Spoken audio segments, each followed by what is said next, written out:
Welcome to the weekly Metals, Money, and Markets update for the week ending Friday, June 3rd, 2016, hosted by Mickey Fulp, the Mercenary Geologist. And for miningclips.com, I'm Eric Bertsch. Hi, Mickey. Hello, Eric. Well, the equities didn't move much this week. It was pretty much flat, but with a disappointing jobs number out of the U.S., we saw a boost in precious metals. What's your take on the movement this week? Well, the jobs data was very disappointing. I think we created 34,000 new jobs in the U.S. Over the month, and that surprised analysts. And so the metals markets reacted very strongly to that this morning.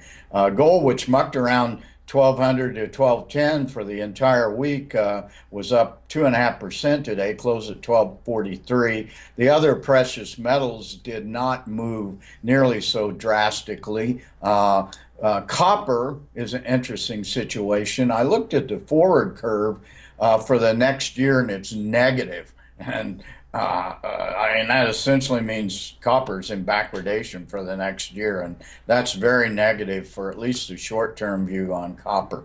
Going on to oil, it spent most of the week above $49 and closed down 1.5% today, a little less than $49.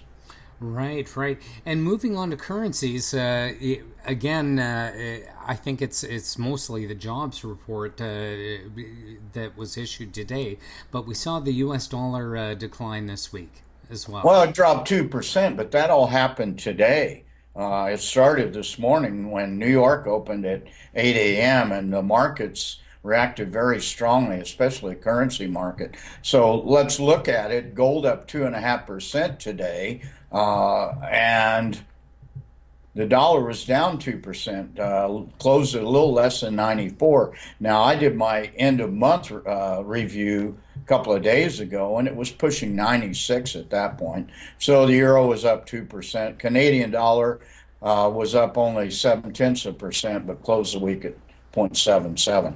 And moving on to markets, we saw the major indices this week in North America basically flat. What's your take on this week's action?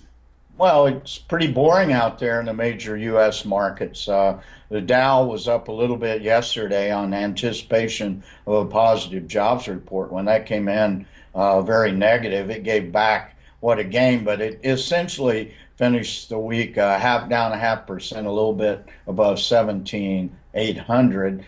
S&P 500 was unchanged, just below 2,100, and the Nasdaq was nothing to get excited about. It gained 2% or 0.2% over the week. The real story here was Toronto Venture Exchange, which set a 52-week high, up 4%, but all that gain happened today.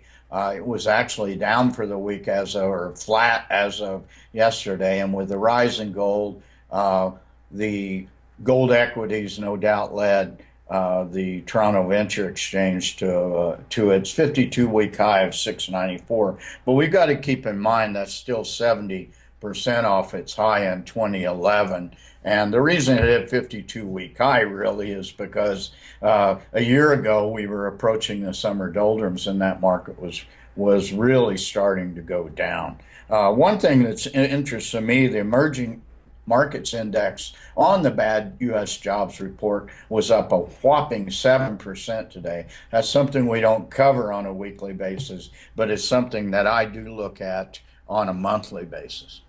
Right, right.